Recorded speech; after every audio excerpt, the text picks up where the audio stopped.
नमस्कार मित्रांनो, माझे नाव मनोज आहे. मी आज तुम्हाला माझ्या लहानपणाची एक घटना सांगणार आहे.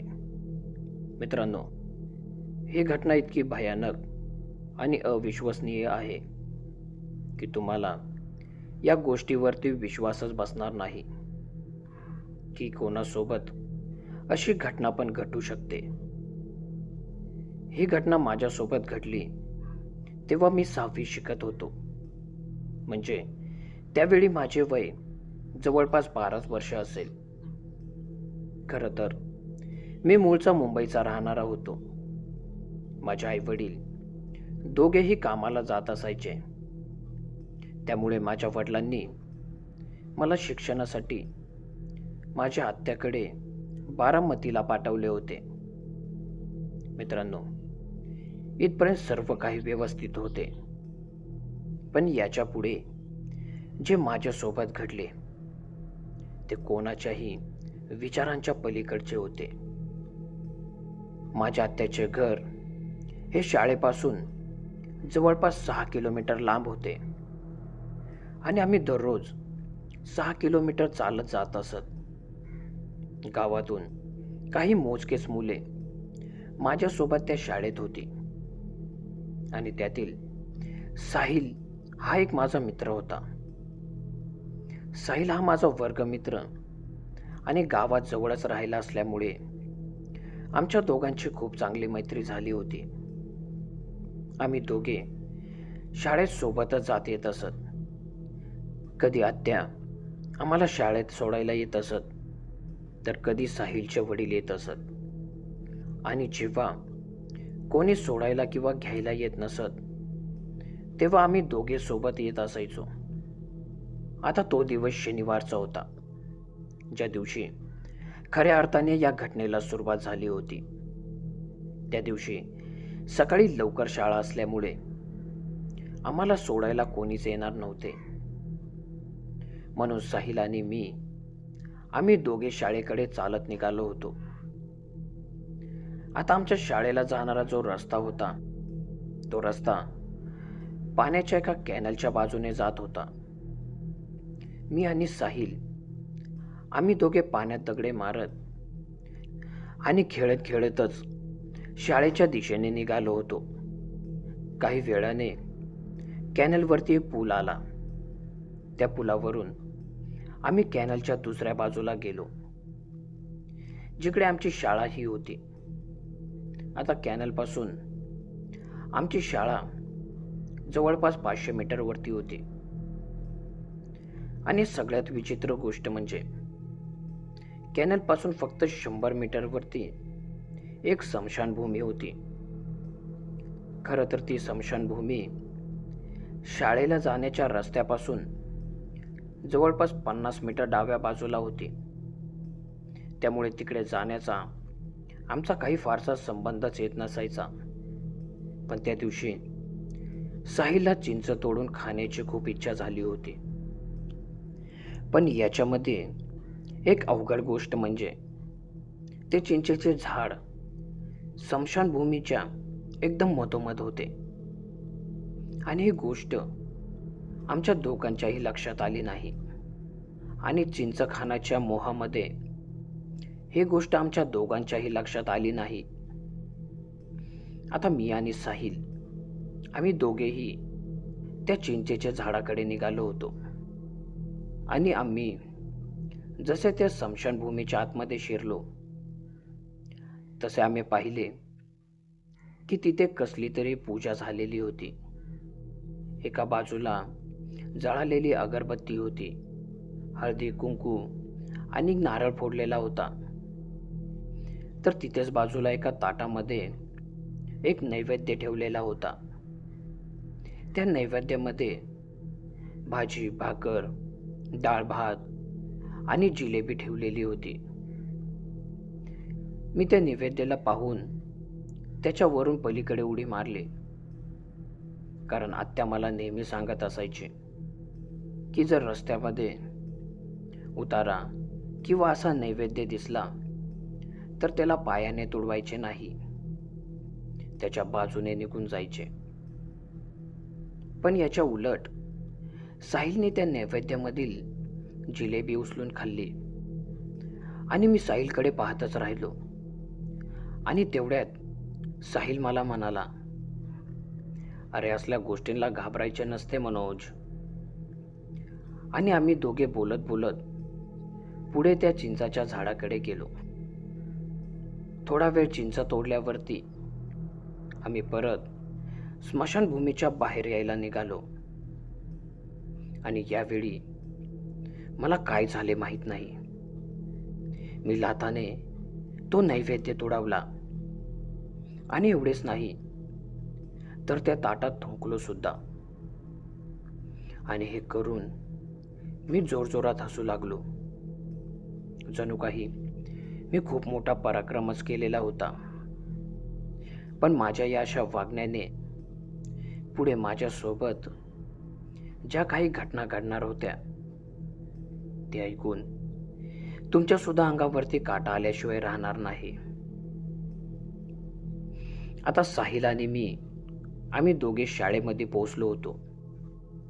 शाळा सुरू झाली आणि काही वेळातच मला खूपच अस्वस्थ वाटू लागले. माझे शरीर तापाने फणफणू लागले आणि मी चक्कर येऊन वर्गातच पडलो. शाळेतील शिक्षकांनी माझ्या तोंडावर पाणी मारून मला उठवले आणि शाळेतीलच एका शिक्षकाने मला घरी आणून सोडले. घरी आल्यावर आत्याने मला दवाखान्यात घेऊन गेली आणि त्या दिवशी मी पूर्ण दिवस घरातच झोपून होतो. दुसऱ्या दिवशी सकाळी मला थोडे बरे वाटू लागले आणि रविवारची सुट्टी असल्यामुळे मी मित्रांसोबत खेळायला गेलो. खेळून झाल्यावर दुपारी आम्ही विहिरीत पोहायला गेलो. मित्रांनो, इथे मी तुम्हाला एक गोष्ट सांगू इच्छितो की मला लहानपणापासूनच चांगल्या प्रकारे पोहायला येत होते. पण त्या दिवशी माझ्यासोबत काय झाले कोणालाच ठाऊक नाही.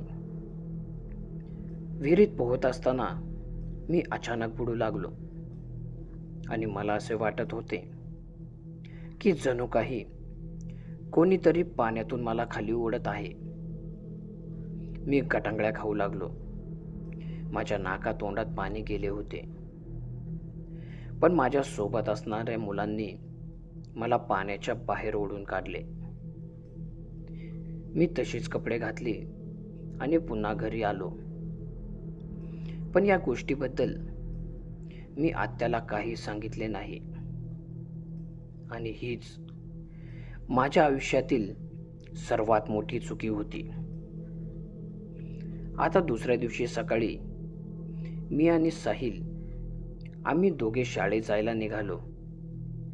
साहिलचे वडील आम्हाला शाळेत सोडायला आले होते आणि आता आम्ही त्या स्मशानभूमीपाशी पोहोचलो होतो.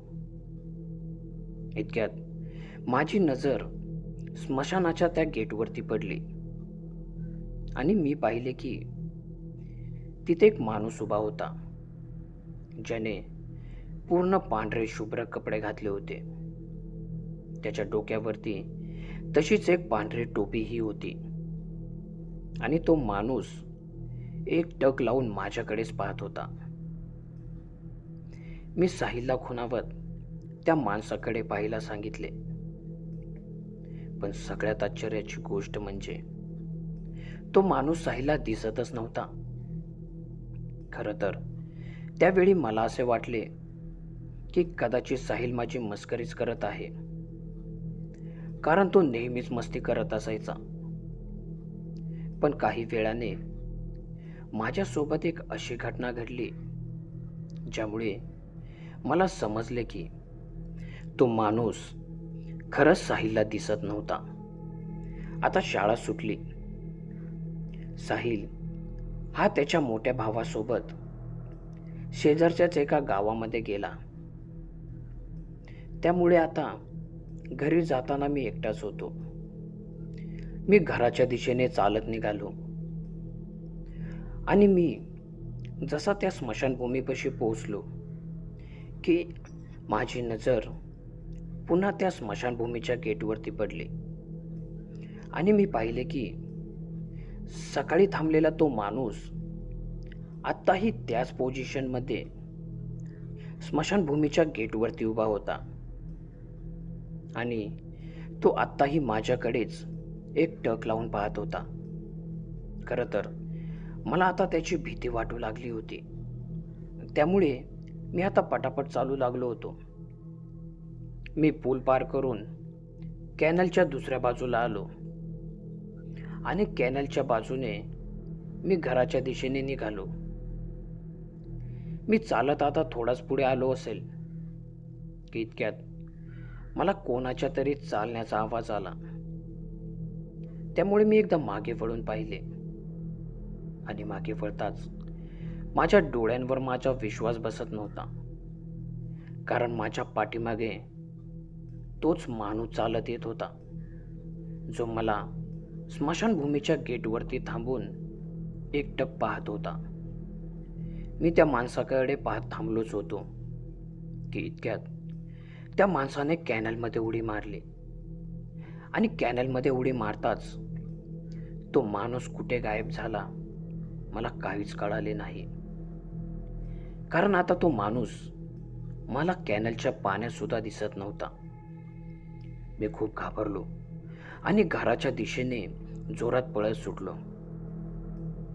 आता पळता पळता मी बरेच अंतर लांब आलो होतो आणि पळत आल्यामुळे मी खूप दमलो होतो.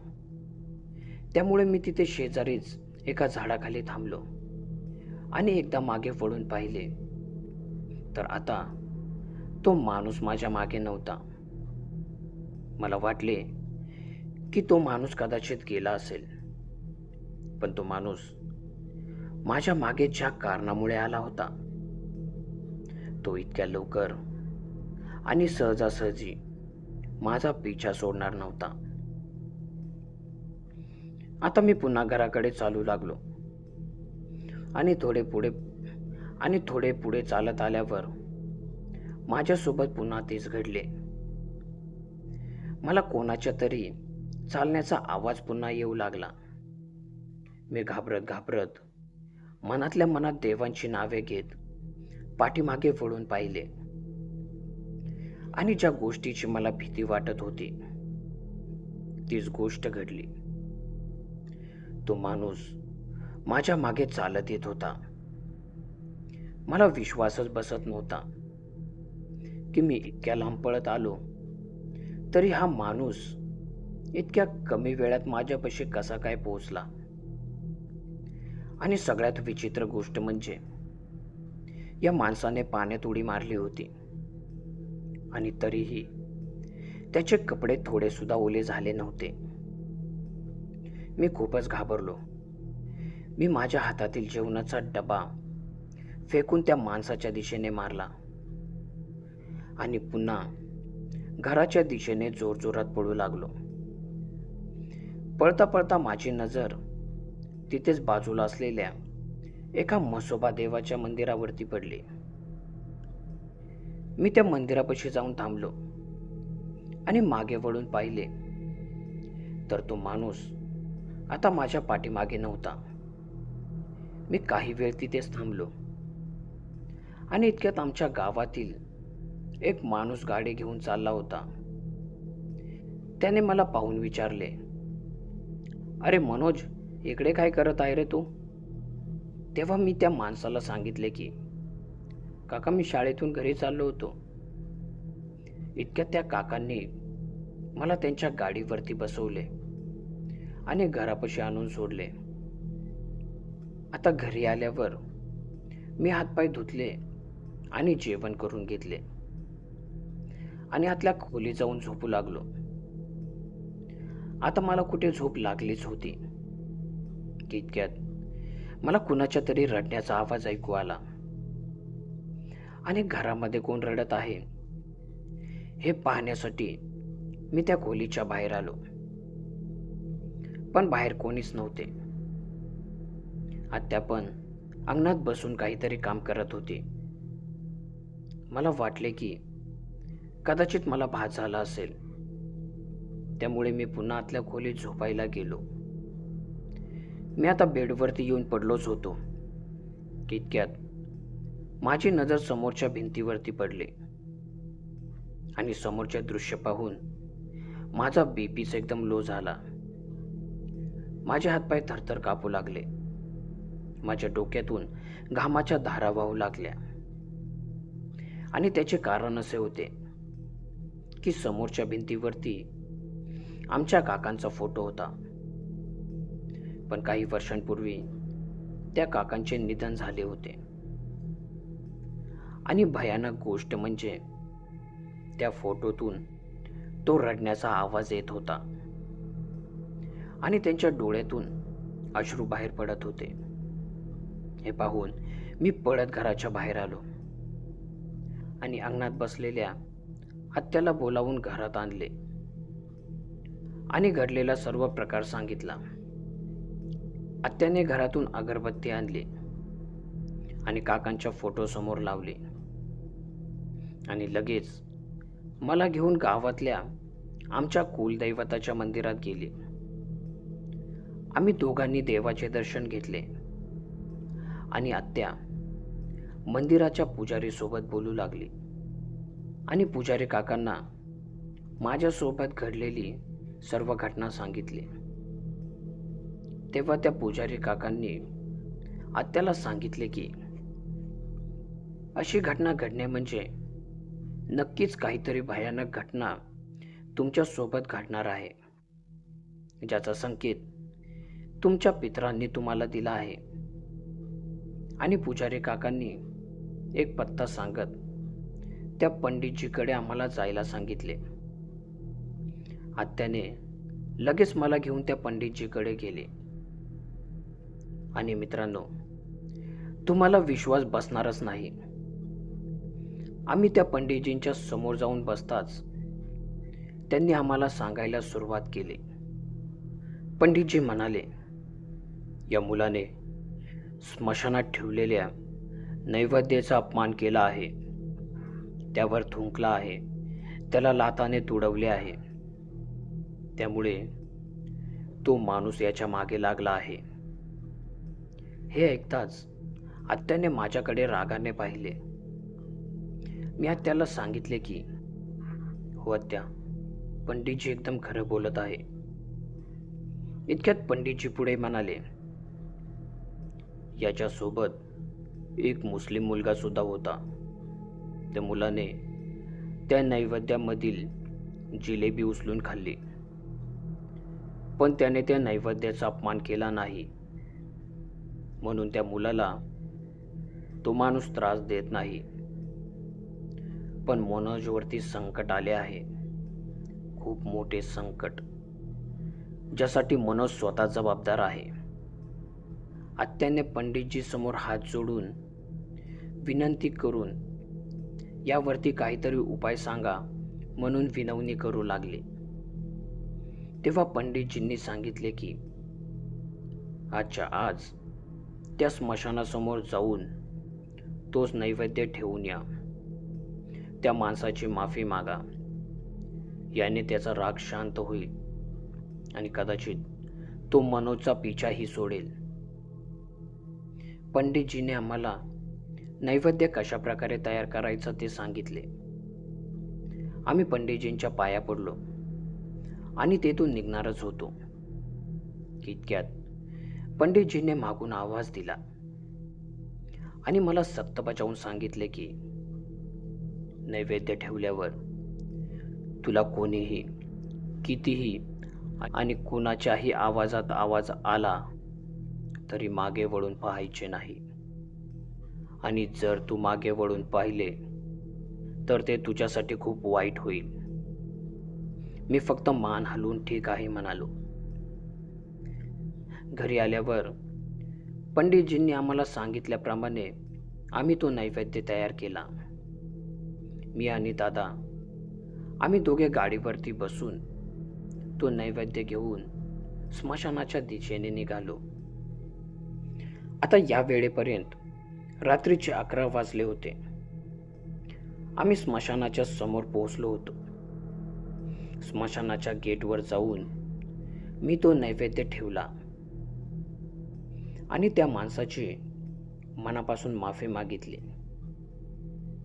मी जे काही केले आहे ते नकळत केले आहे, यासाठी मला माफ करा. मी पुन्हा कधीही असा कोणाचाही अपमान करणार नाही, असे म्हणून नैवेद्य खाली ठेवला. आणि जसा मी तो नैवेद्य खाली ठेवला तसे ते ताट मागे सरकले. जणू काही कोणीतरी त्याला मागे ओढले होते.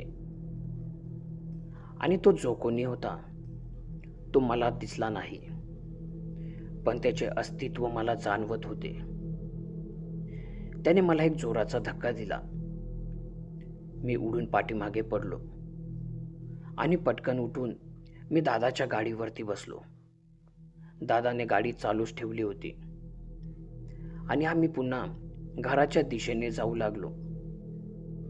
पण जसे आम्ही पुढे आलो इतक्यात तेच घडले जे पंडितजींनी मला बचावून सांगितले होते.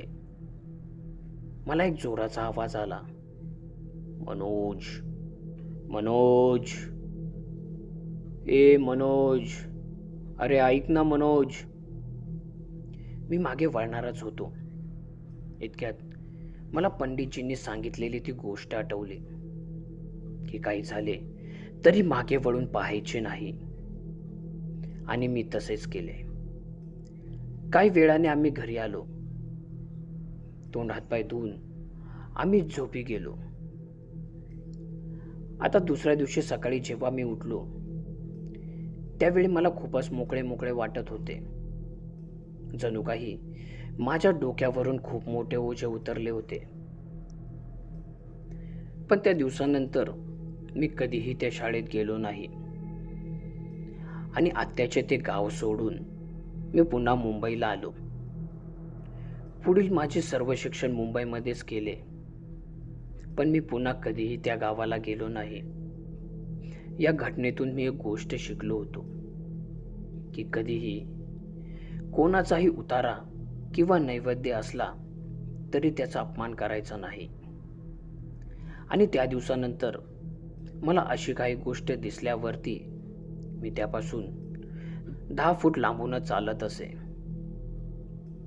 तर मित्रांनो, माझ्यासोबत घडलेली ही गोष्ट तुम्हाला कशी वाटली मला कमेंट करून नक्कीच सांगा. भेटूया पुन्हा अशाच एका नवीन कथेसह. तोपर्यंत तुम्ही स्वतःची काळजी घ्या. धन्यवाद.